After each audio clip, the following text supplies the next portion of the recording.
Welcome to Slow American English, the podcast for learners of American English. I'm your host, Karen Tolliver. This is episode number 42, Native Americans. Before we begin, if you think this podcast is helpful, please support the podcast and become a patron. For only $1.25 per month, you get free natural speed recordings for each episode.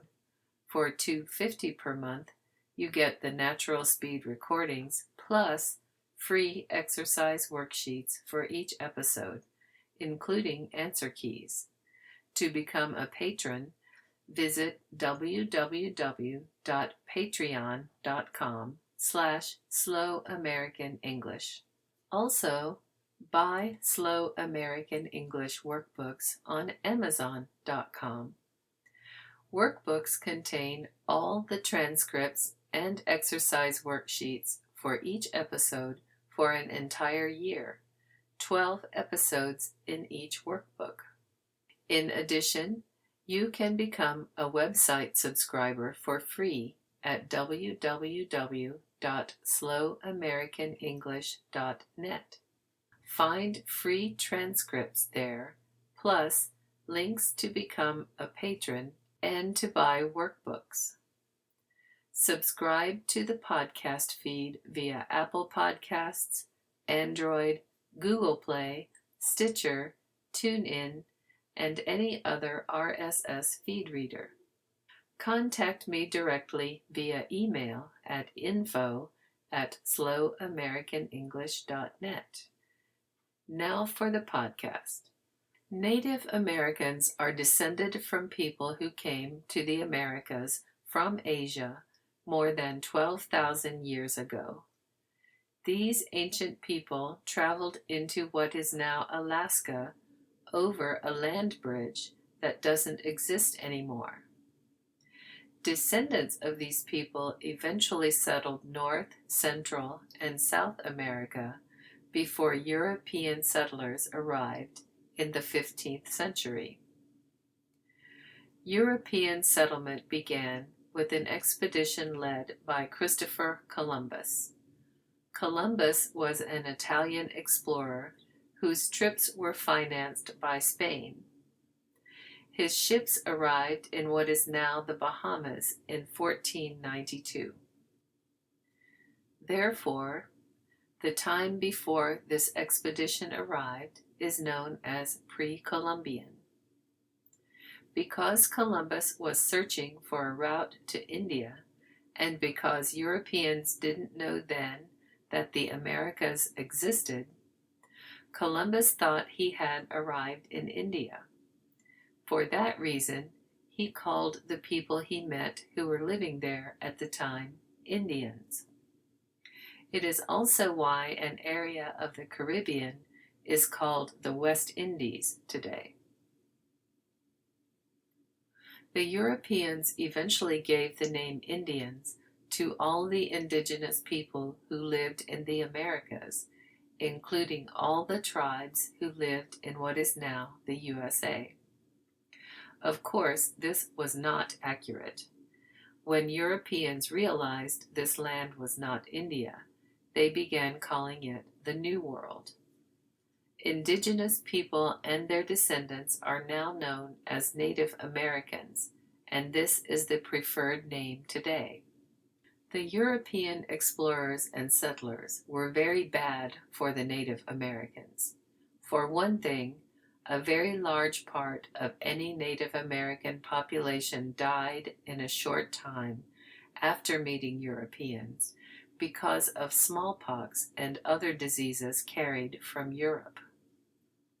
For another thing, Europeans had guns and other weapons that the Native Americans could not defend against, so they could not win battles. A third terrible thing the Europeans did was to enslave the Native Americans. As far as the USA was concerned, the Native Americans were in the way of U.S. progress and settlement. In fact, in the 19th century, there was a philosophy called Manifest Destiny, which stated that God wanted the United States to expand and spread democracy and capitalism across the North American continent. Largely because of this belief, land was taken from the Native Americans, and most were killed. In addition, treaties promising not to take more land or to harm them further were broken by the U.S. government time after time. A particularly shameful example of this occurred in the 1830s. At that time, almost 125,000 Native Americans lived in what is now the Southeast. They were forced to leave their homes and travel on foot for thousands of miles to a place west of the Mississippi River. Along the way, many Native Americans died, and when they arrived, life was no better. This journey is known as the Trail of Tears. Native Americans have been discriminated against and treated badly. Native Americans could not get good jobs, and they were not allowed in restaurants and other places. Children were forced to attend boarding school if they wanted an education, which meant they had to leave home. At school, they were allowed to speak only English, not their native languages. They were forced to wear so-called European-style clothes and not their native clothing. Because of this assimilation, many Native American languages and traditions were lost. In the 1960s, during the time of the Civil Rights Movement, Native Americans began organizing and fighting for their rights. Much progress has been made, but much remains to be done.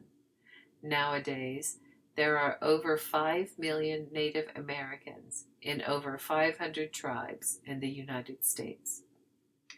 About half the tribes live on reservations, which are areas of land reserved only for the tribes. Unfortunately, life on a reservation usually has lots of crime, unemployment, and poverty.